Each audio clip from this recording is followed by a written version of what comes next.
السلام علیکم۔ آج بات کرتے ہیں سینٹ الیکشنز کی، اور اس میں کیا ایک بہتر تجویز ہے میرے پاس۔ اس سے پہلے کہ ہم سینٹ الیکشنز کی طرف آئیں، دو چیزیں بتانا بڑا ضروری ہے کہ سینٹ جو ہے یہ اس کا کیا فنکشن ہے اور یہ کیوں بنائی گئی ہے پاکستان میں، اور دوسرا یہ ہے کہ میں کس حیثیت سے یہ سجیشن دے رہا ہوں۔ جو سینٹ ہے پاکستان میں، وہ اسے ایوان بالا کہتے ہیں۔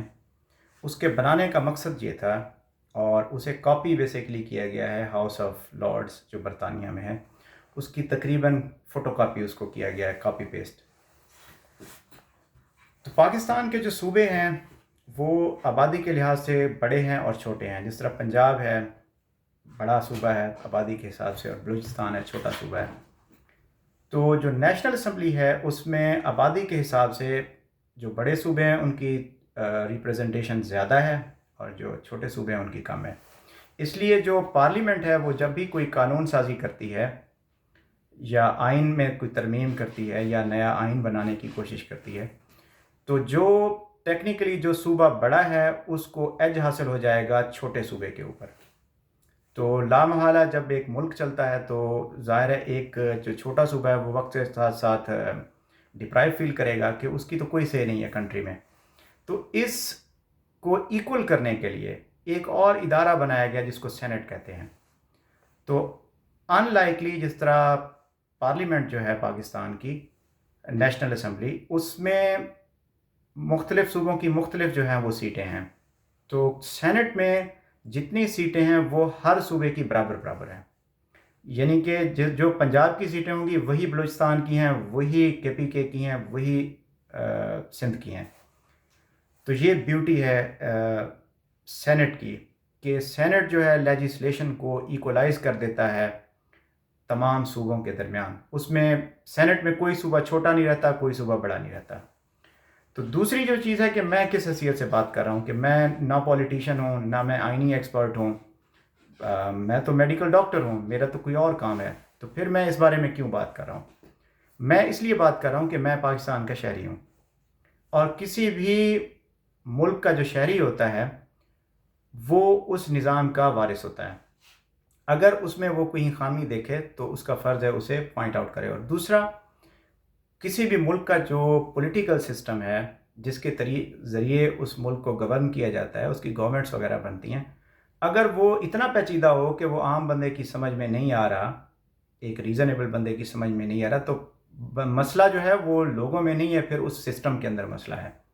اس پولیٹیکل سسٹم کو اتنا ہی پھر سادہ کرنے کی ضرورت ہے، اور اتنا ہی اسے جمہوری کرنے کی ضرورت ہے۔ اور اگر کوئی سسٹم پہلے سے جمہوری کلیم کرتا ہے اور اس کے بہتر بنانے کا، اور وہ ڈیلیور نہ کر رہا ہو جمہوری کلیم ہونے کے باوجود، تو اس کا مطلب یہ ہے کہ اس سسٹم کو مزید جمہوری کرنے کی ضرورت ہے، اس کو مزید ڈیموکریٹک کرنے کی ضرورت ہے۔ تو وہ کیسے ہوگا؟ میری سجیشنز ہیں، کائنڈلی میں چاہتا ہوں کہ میں انہیں کنوے کر سکوں۔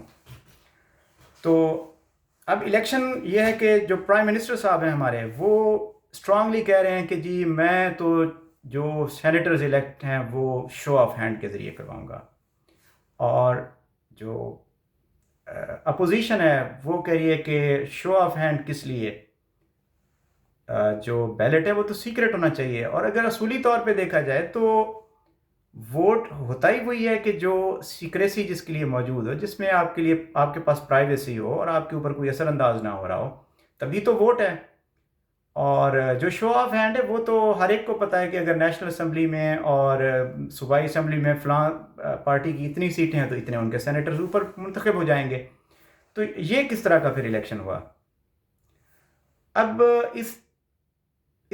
اس میں کیا ان دو آپشنز کے علاوہ اور کوئی تیسری آپشن ایگزسٹ نہیں کرتی؟ وہ تیسری آپشن ایگزسٹ کرتی ہے، اور وہ آپشن ہے direct elected by the people of Pakistan.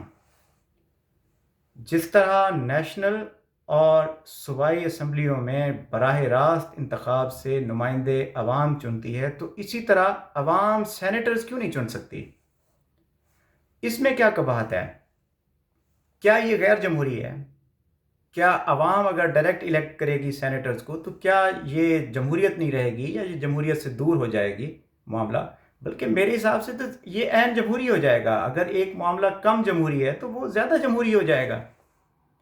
اب میں اگلی جو بات ہے کہ یہ سسٹم سینٹ کا بیسیکلی کہاں سے کاپی پیسٹ کیا گیا ہے اور ان دونوں میں فرق کیا تھا، اور جو ہمارے آئین بنانے والے ڈیزائن کرنے والے جو لوگ تھے ان سے کہاں کیا مسٹیک ہوئی ہے بیسیکلی، کہ انہوں نے جب ایک ملک کے سسٹم کو کاپی پیسٹ کیا ہے دوسرے ملک کے سسٹم میں تو وہ کچھ غلطیاں کر گئے ہیں، اور جو کہ بہت سمپل ہیں اور بہت سادہ ہیں، بلنڈرز ہیں. تو انہوں نے بیسیکلی اسے کاپی کیا ہے ہاؤس آف لارڈز برطانیہ سے. برطانیہ میں جو ادارے ہیں پبلک ریپریزنٹیشن کے وہ دو ہیں. ایک ہاؤس آف کامنز ہے جو ہماری نیشنل اسمبلی کے ایکویولنٹ ہے. اس کی جو سیٹیں ہوتی ہیں جب اجلاس ہو رہا ہو تو وہ گرین کلر کی ہوتی ہیں، اور دوسرا ہے ہاؤس آف لارڈز. اس کی جو سیٹس ہیں وہ ریڈ ہوتی ہیں جب اجلاس ہو رہا ہو. تو جو ہاؤس آف کامنز ہے وہ تقریباً 650 ممبرز ہوتے ہیں، اور یہ 650 ممبرز سارے کے سارے ڈائریکٹلی الیکٹ ہو کے آتے ہیں پبلک سے، اور ان کے جو اختیارات ہیں پارلیمنٹ کے ایبسلوٹ اختیارات ہیں. یعنی پارلیمنٹ جو قانون پاس کر دے وہ فائنل ہے، عموماً اسے سپریم کورٹ بھی نل اینڈ وائڈ نہیں کر سکتی. اور جب ہاؤس آف کامنز کوئی قانون یا لیجسلیشن یا کوئی بھی چیز پاس کر دے تو وہ عموماً کوئین تک ساری بس اس سے سائن ہی کرتے جاتے ہیں. تو پھر ہاؤس آف لارڈز کا کیا کام ہے؟ تو اسی طرح ہاؤس آف کامن کے اوپر ایک ہاؤس آف لارڈز ہے، اور بنیادی طور پہ یہ جو لوگ ہیں یہ یا تو انڈائریکٹ الیکٹ ہو کے آتے ہیں، ان کے 1/4 تقریباً ممبر انڈائریکٹ الیکٹ ہو کے آتے ہیں جس طرح پاکستان کے سینٹ میں ہوتے ہیں، اور باقی جو ان کے نمائندے ہیں وہ نامینیٹ ہوتے ہیں. انہیں گورنمنٹ یا جو رائل فیملی ہے وہ نامینیٹ کرتی ہے، اور اس میں اکثر رائل فیملی کے ممبرز بھی ہوتے ہیں. اور جو برطانیہ امپیریل برطانیہ ہے اس میں جو لارڈز تھے، بڑے لینڈ لارڈ قسم کے لوگ تھے، بڑے جاگیردار، انہیں اس میں جگہ دی جاتی ہے. لیکن ان کی پاور کیا ہے؟ ان کی پاور کوئی پاور نہیں ہے. ہاؤس آف لارڈ کے پاس کوئی پاور نہیں ہے. یعنی اگر کوئی قانون ہاؤس آف کامن نے پاس کیا ہے تو ہاؤس آف لارڈ اس کو ریجیکٹ نہیں کر سکتا، اس کو صرف ریویو کے لیے دوبارہ کہہ سکتا ہے یا اس کو ڈیلے کر سکتا ہے، لیکن اسے رد نہیں کر سکتا. اور ہے بھی ایسے کہ ایک جو ایوان ہے پورا وہ نامینیٹ ہوا ہے اور وہ انڈائریکٹ الیکٹ ہو کے ہے، تو اس کے پاس ویٹو پاور کیسے ہو سکتی ہے ہاؤس آف کامن؟ یعنی کہ ایسے ایوان کی جو ڈائریکٹلی الیکٹ ہو کے آیا ہو اس کو وہ نل اینڈ وائڈ کر ہی نہیں سکتا، اخلاقی طور پہ ہی نہیں کر سکتا، اور بالکل جائز ہے، انہوں نے صحیح سسٹم رکھا ہے. لیکن جب پاکستان میں اس کو کاپی پیسٹ کیا گیا ہے تو اس کا جو الیکشن ہے وہ تو پاکستان کے جو پولیٹیکل سسٹم کے جو انجینئر تھے، بنانے والے تھے، انہوں نے اس انجینئرنگ میں اس کے الیکشن کو تو انڈائریکٹ رکھا، لیکن جو سینٹ کی پاورز ہیں اس کو ویٹو پاور بھی دے دی. یعنی جو پاکستان کی نیشنل اسمبلی قانون پاس کرتی ہے جب وہ سینٹ میں جاتا ہے تو سینٹ کے پاس یہ اختیار ہے کہ وہ اس قانون کو رد کر دے. یعنی کہ یہ ایک اتنا پاورفل اور اتنا اہم ادارہ ہے. لیکن دوسری طرف یہ طاقت کہاں سے حاصل کر رہا ہے؟ یہ حاصل کر رہا ہے انڈائریکٹ الیکشن سے. جو ممبر آف پارلیمنٹ ہیں وہ خود آگے جو ہے یہ کریں گے، کیونکہ یہ ایک کھڑا ہی غلط فوٹنگ کے اوپر ہے. تو یہ ادارہ ہمیشہ سے نااہل رہا ہے، یہ ہمیشہ سے کرپٹ رہا ہے، اور اس میں ہمیشہ سے اسی طریقے سے ہی لین دین ہوتا رہا ہے جو آپ ٹی وی سکرینز کے اوپر آج کل دیکھ رہے ہیں.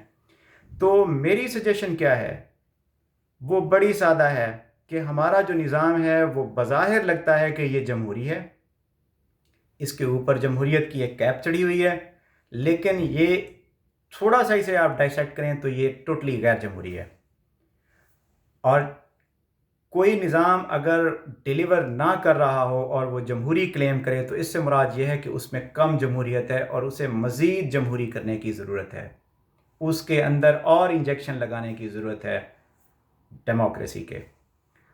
تو سینٹ الیکشنز کو ڈائریکٹ کیا جائے تھرو پبلک آف پاکستان، ان کے ڈائریکٹ ووٹ کے ذریعے کیا جائے، اور اسی طریقے سے جو صوبائی اور قومی اسمبلی میں جو ریزرو سیٹیں ہیں، جیسے خواتین کی 25% ریزرو سیٹیں ہیں اور مائنورٹیز کی ہیں، ان کے اوپر بھی نامینیشن بعد میں جب کوئی پولیٹیکل پارٹی دیتی ہے تو آپ دیکھتے ہیں کہ چاہے وہ تحریک انصاف ہو یا نواز لیگ ہو یا کوئی بھی ہو، تو وہ ایک ہی شہر سے پکڑتے ہیں اور ساری کی ساری خواتین کی سیٹیں انہی کو دے دیتے ہیں۔ تو اس میں بھی اگین اس نظام کو مزید جمہوری کرنے کی ضرورت ہے۔ یہ جتنی ریزرو سیٹیں ہیں یا جو بھی ہے، ان کو اگین ڈائریکٹ الیکشن پبلک کے ذریعے یہ الیکٹ ہو کے آئیں، خواتین ہوں لیکن انہیں عوام سلیکٹ کرے اور پھر آئے۔ میرے حساب سے کوئی ایک بھی نامینیشن یا انڈائریکٹ الیکشن نہیں ہونا چاہیے۔ یہ کی ہے اور یہ پہلا سٹیپ ہے ڈیموکریسی کی طرف۔ جب آپ یہ کریں گے کہ ہر ممبر آف پارلیمنٹ جو ہے، خواہ وہ سینٹ ہے خواہ وہ اسمبلیز میں ہے، اگر وہ ڈائریکٹلی عوام کے ووٹ سے آ رہا ہے تو اس کے چانسز زیادہ ہیں کہ وہ ایک تو میرٹ کے اوپر بندہ ہوگا اور دوسرا اس کے اوپر ذمہ داری ہوگی، تیسرا وہ آنسریبل ہوگا اور وہ ڈیلیور کرے گا۔ اس کے علاوہ میرے ذہن میں کیا خیال آ رہا تھا، جی ہمارے ہاں ہمارا جو پولیٹیکل سسٹم ہے، بیسیکلی ہمارا ملک خراب نہیں ہے، ہمارے لوگ بھی خراب نہیں ہیں۔ ہمارے ہاں جو پولیٹیکل سسٹم ہے وہ غلط ڈیزائن ہوا ہے۔ اس میں یا تو جان بوجھ کے لوپ ہولز چھوڑے گئے ہیں یا پھر یہ ہے کہ ایکسیڈنٹلی بنانے والوں کی مسٹیک نہیں ہے، شاید ان سے مسٹیک ہی ہوئی ہوں۔ لیکن انفارچونیٹلی وہ جو سسٹم ہے نا وہ بن گیا ہے ایک گڑ کا کڑھا۔ جیسے گڑ بنتا ہے نا تو اس کو جتنی آپ آگ لگاتے ہیں نا نیچے سے تو اوپر وہ گند ہی جمع کرتا ہے۔ بنیادی طور پہ ہمارا جو سسٹم ہے وہ ایک ایسا گند پروڈیوس کرنے والی مشین بن گیا ہے کہ جس کے نیچے آپ جتنی آگ جلائیں گے اس گڑ کی تہہ کے اوپر جو ہے وہ اتنی ہی گند آئے گا۔ تو ہمیں اس سسٹم کو تبدیل کرنا ہے اور تبدیل یہ ہوگا مزید جمہوریت سے، اس کو مزید زیادہ جمہوری کرنے سے۔